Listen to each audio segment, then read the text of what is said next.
How Donald Trump defends war criminal Putin in front of the whole world, and what will the split in his team lead to? These and other topics we will discuss right now. My name is Irina Uzlova, and today with us, like every week, regularly is Michael Sheitelman, political strategist. Michael, hello, glad to see you. Thank you for joining us. Good evening, Irina. Bad news, they talk a lot about the United States, it seems to me.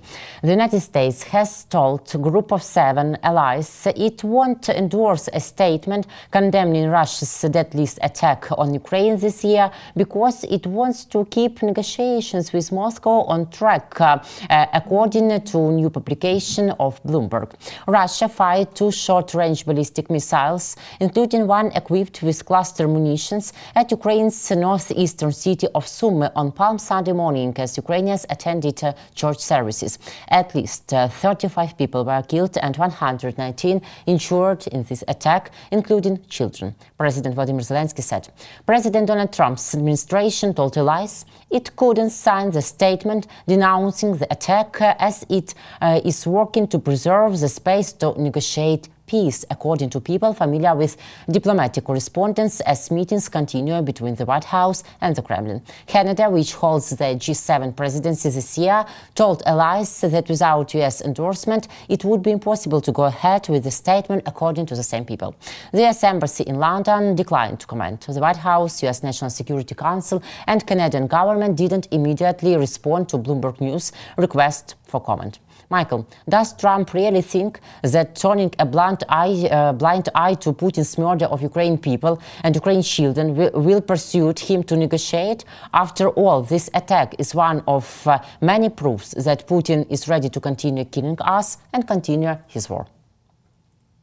Yeah, it looks like President Trump's team will not negotiate the peace deal between Ukraine and Russia, because Ukraine does not participate in this process anyway. So it looks like they negotiate any deal, some deal, between the United States and Russian Federation, not between Ukraine and Russian Federation.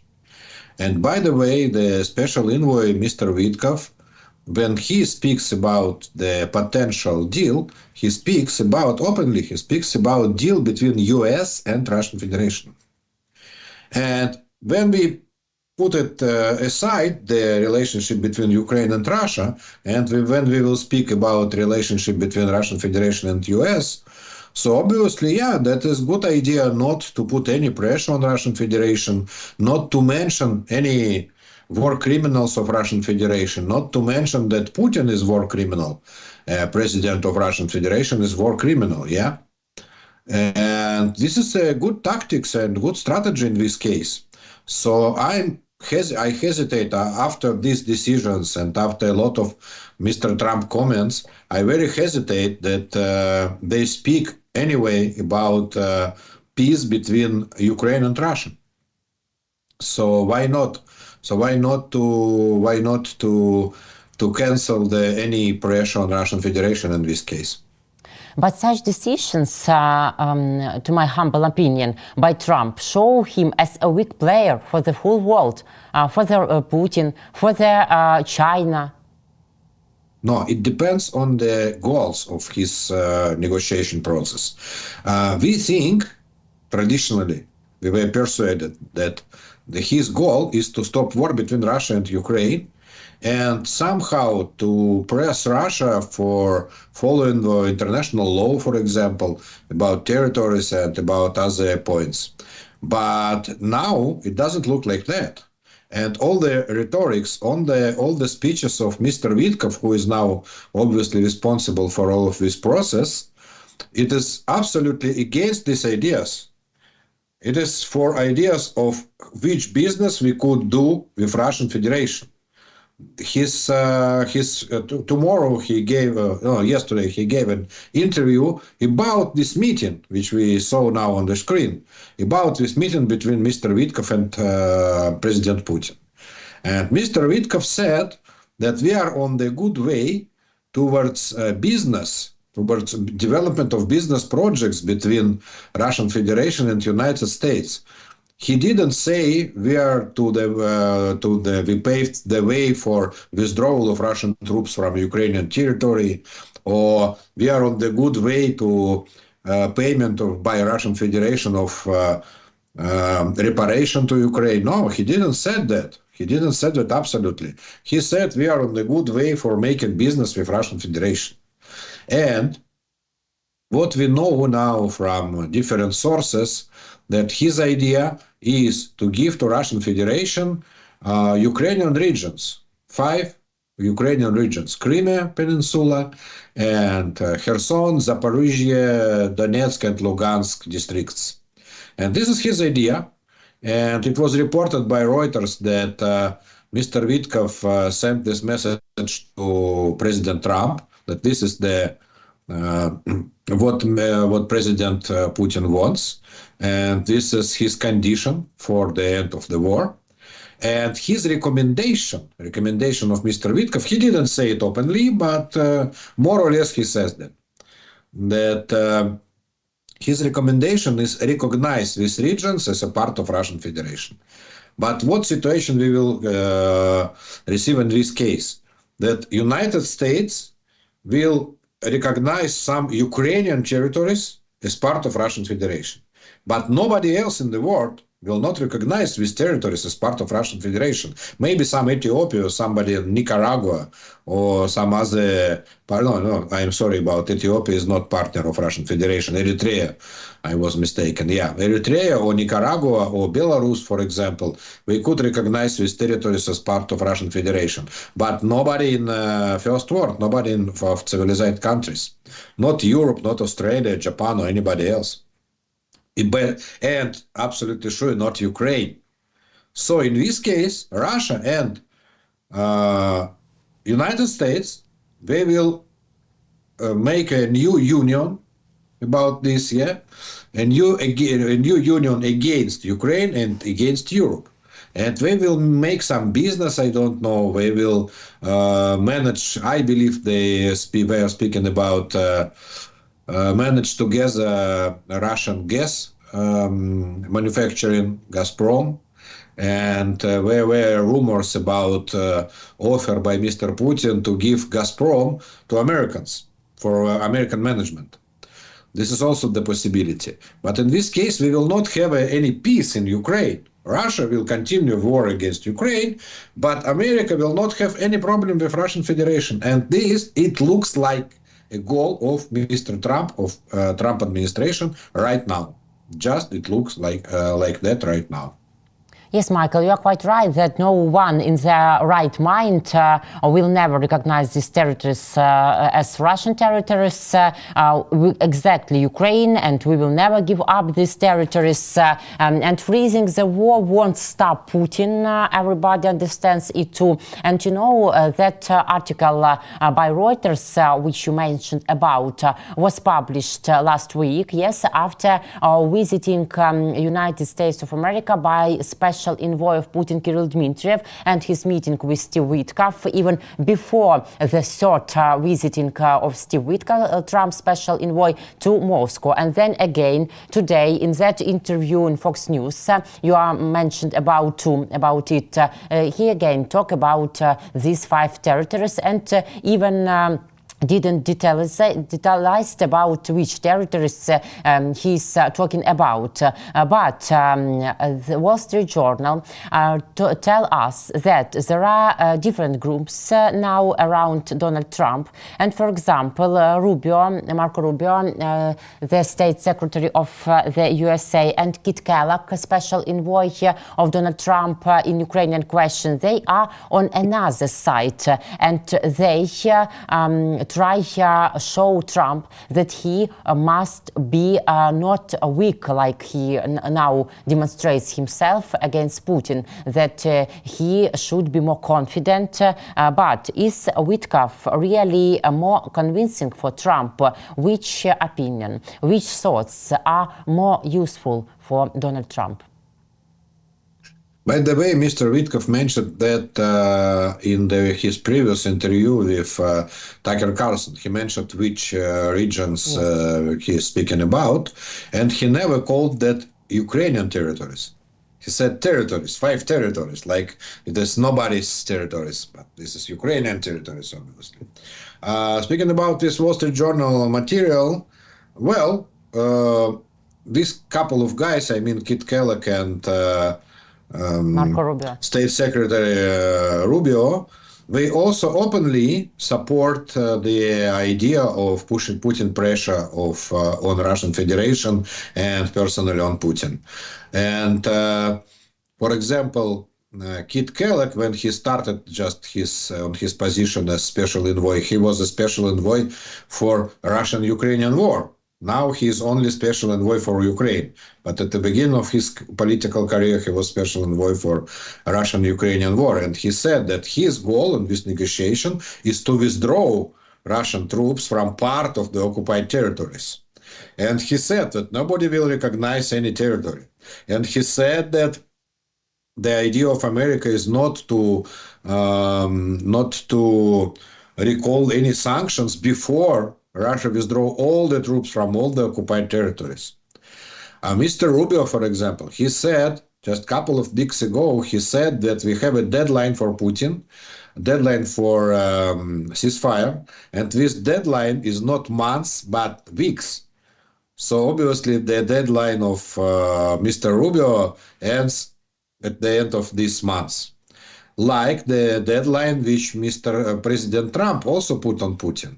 But now we don't hear that what is the deadline.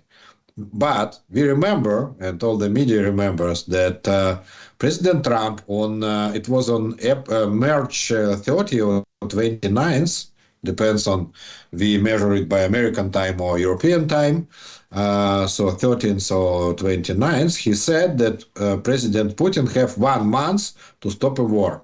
1 month. So now they have only 2 weeks till this date.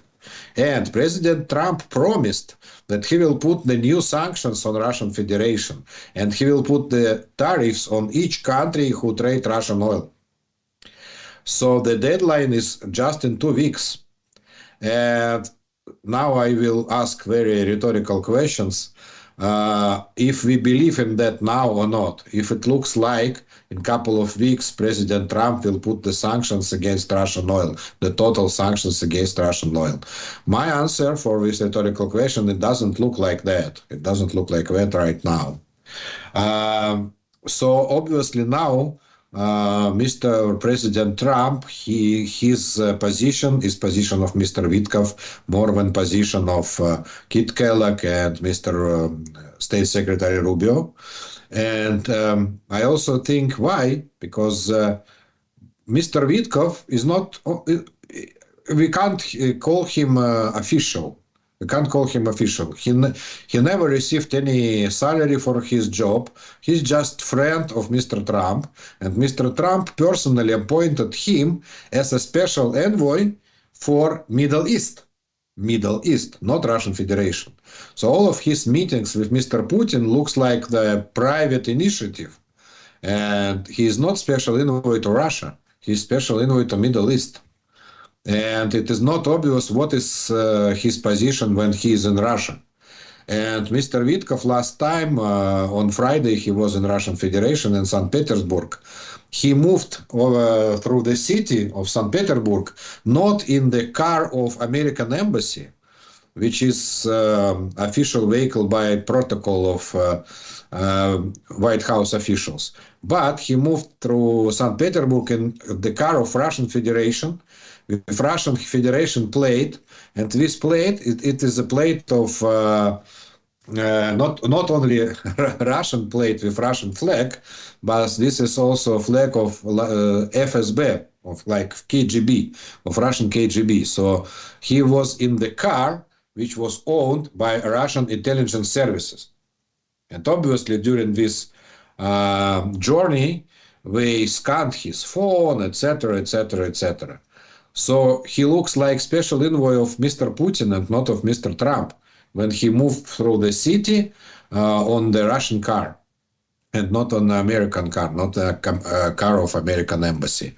And he also support all the ideas of Mr. Putin to occupy territories, to make some referendum, and he mentioned this referendum like anything which has a law force, but this doesn't have any law force because it is absolutely not legitimate issue to make the referendum in foreign territory. Yeah, it was foreign territory for Russians. So for my sorrow, Mr. Trump absolutely follow the ideas of Mr. Witkoff, and all the speeches of Mr. Trump, all the claims of Mr. Trump were claims of Mr. Witkoff, not claims of Mr. Kellogg or Mr. Rubio. When he speaks about Kursk region, for example, and bring some information, false, by the way, absolutely fake information about some Ukrainian troops who surrounded by Russian troops in Kursk region. The source of this information was Putin and Witkoff. And afterwards, President Trump yesterday said that by his information, Russian made a mistake when they struck Sumy and civilians in Sumy, yeah, and they killed 35 people. But where from President Trump could know that it was mistake. Russians never said it was mistake. Russian officials never said it was mistake.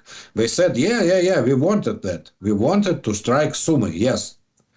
And so who could tell Mr. Trump that it was mistake? Only Mr. Witkoff, obviously. I am not surprised because, as you remember, and I think our viewers, Steve Witkoff wanted to meet Kirill Dmitriev on the beginning on April in his personal apartments, and only American intelligence predicted him not to do it. You know, maybe does Witkoff bring real or figurative money from the Kremlin after the meetings with Russian representatives? Well, I don't know what is his exact idea, but he also, by the way, he also visited with Kirill Dmitriev. He went to synagogue in St. Petersburg to meet some Russian official religious management, who, by the way, also the agents of Russian intelligence services. So he absolutely looks somehow who works for Russian Federation, and probably he was promised some part of this business, because Russia offers the common business to United States. And last rumors, as I said, is that Russia offers common management of about Gazprom, the gas monopolist of Russian Federation. Gazprom is now in very bad shape. It loses huge money, because before the war started, the main market for Russian gas was Europe. And the secondary market was China, mostly China. And now all the pipelines with gas, they stopped. They stopped transporting Russian gas. Nord Stream stopped 2.5 years ago, and at the beginning of the war, in fact. And Ukrainian gas system stopped transiting Russian gas starting from this year, from January 1st of this year. Then the contract between Gazprom and European suppliers just finished, so Ukraine stopped this transition of Russian gas. So obviously what Russians want, why they want to give Gazprom to Americans, because in this case Americans will say, you know, this is our gas, not Russian gas.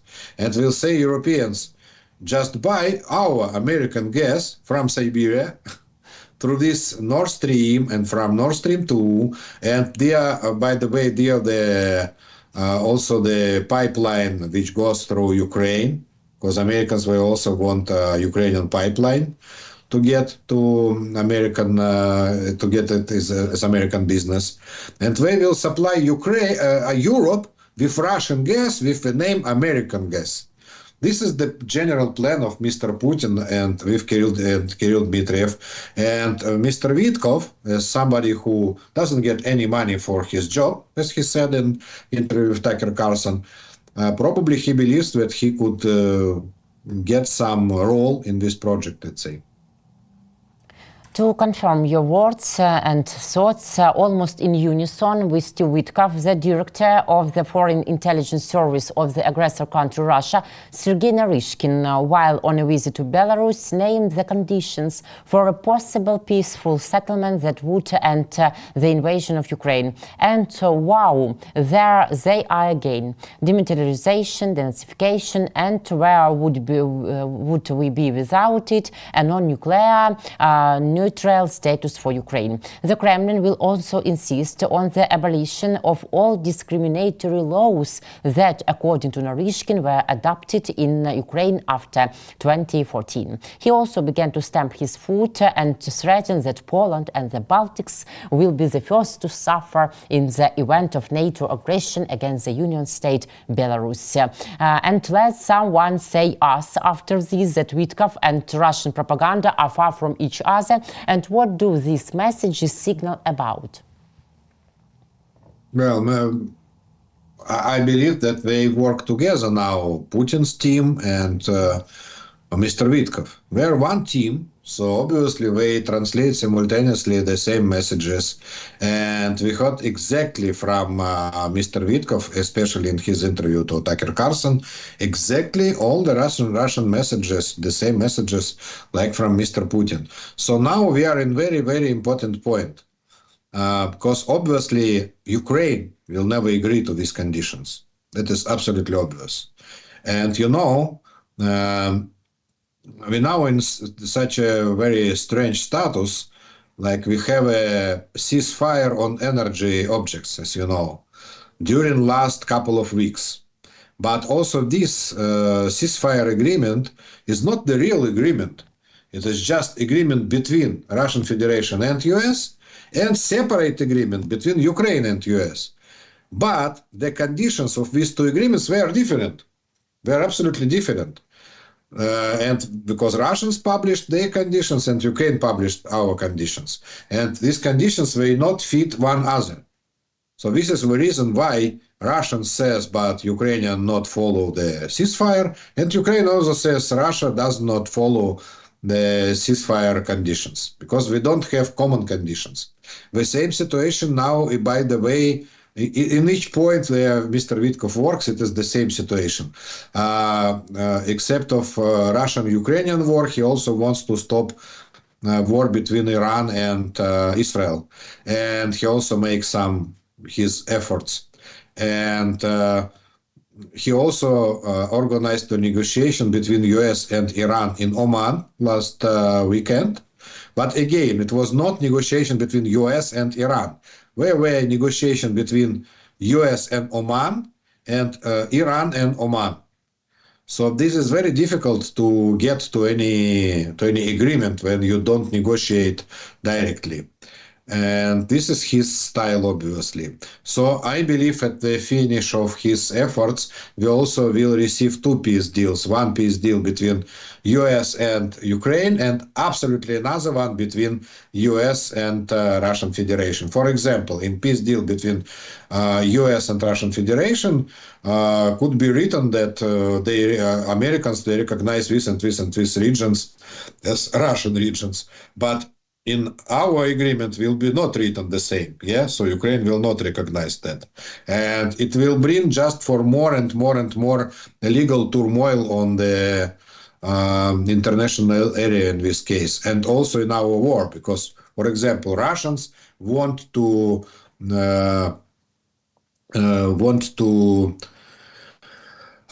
occupy, for example, the city of Zaporizhia. And in this case, Ukrainian side thinks this is our city of Zaporizhia, and Americans, they believe this is Russian city of Zaporizhia. So they could supply weapon, for example, for Russian Federation, because they say, wow, this is Russian territory.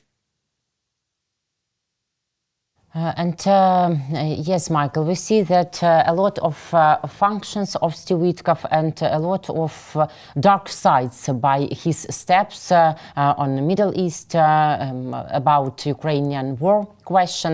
And Donald Trump said that Putin should not have started the war, but he added that 3 people are to blame for the millions of deaths. US President Donald Trump says that in addition to his predecessor Joe Biden and Ukrainian President Vladimir Zelensky, the illegitimate president of the aggressor country Russia, Vladimir Putin, is also to blame for the Russian-Ukrainian war. The American president said this on April 14 at a briefing with El Salvador President Nayib Bukele. Trump finally admits that Putin is guilty, and so why then does he not want to impose sanctions about which you mentioned because of Putin's attack on Sumy? Given Trump's reaction to Putin's bloody crackdown on Sumy, can we argue that Trump is effectively acting as Putin's advocate, not only Steve Witkoff, but Donald Trump as himself too? All of this scene with President of El Salvador looks like the same scenes from Kremlin when President Putin invites some presidents of Guinea or Guinea-Bissau and tell them the stories about bad guys in Ukraine and about Russian rights for Ukrainian territories, etc., etc., etc. And these presidents of Guinea and Guinea-Bissau, they very suffer, but they agree. They keep silence, yeah? So this scene with President of El Salvador, Nayib Armando Bukele Ortiz, looks very alike. And President of El Salvador agrees for everything. And this is the only guy in the room who agrees with everything, who believes Mr. Trump. Nobody else does not believe to Mr. Trump now. Then he says that President Zelensky started this war. Because to President of Salvador, it doesn't matter. He came to make a deal about tariffs between the US and El Salvador, and not to discuss the war. If on the place of President of El Salvador were sitting President of Ukraine, Mr. Zelensky, we know what consequences we will have. Yeah, we had that a couple of months ago in the same place in White House. But this statement by Trump that Putin is guilty, that Putin should not have started the war, about what do these statements say for us and maybe to whole world, that Trump sometimes can recognize that Putin is guilty? No, he started from Biden and Zelensky, by the way. He started from saying that Biden and Zelensky were guilty in this war. And when he understood that it is, and I believed he looked at faces of journalists who understood that, oh, wow, this is news sensation. So he just added Mr. Putin to this list. And by the way, he returned and started again and said, okay, on the first place is President Putin guilty. On the second place, Biden, and Zelensky also guilty. So he didn't give any place to President Zelensky.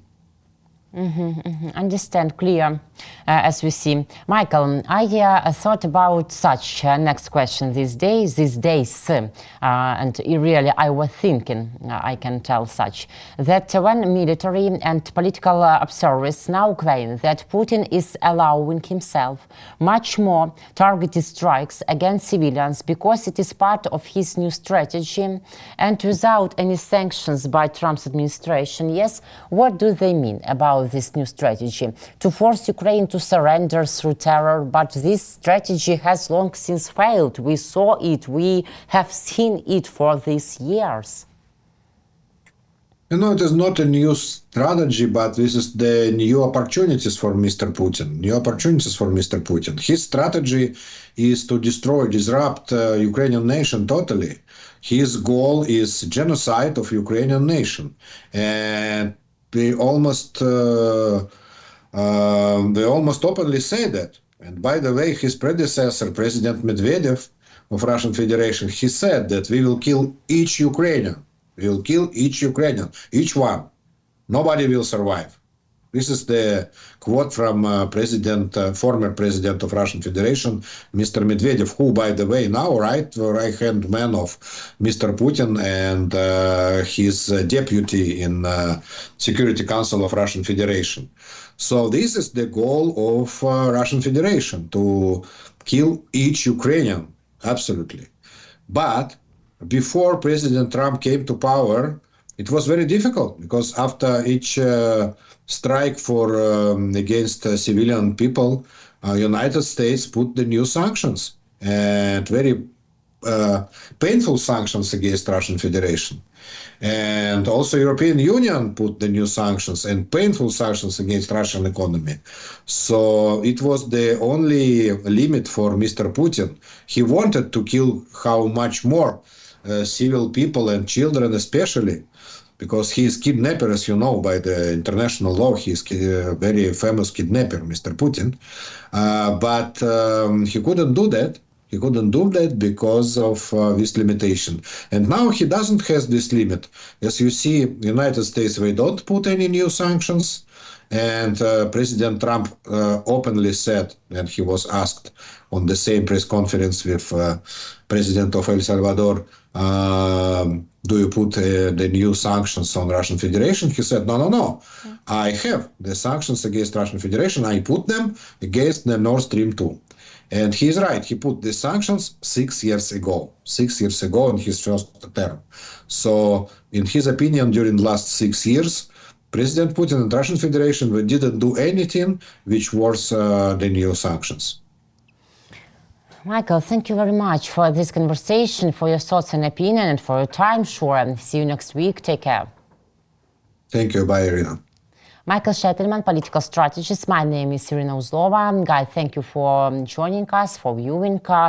Leave your comment and subscribe to our YouTube channels, World Politics 24 and Sheitelman. Thank you. Take care.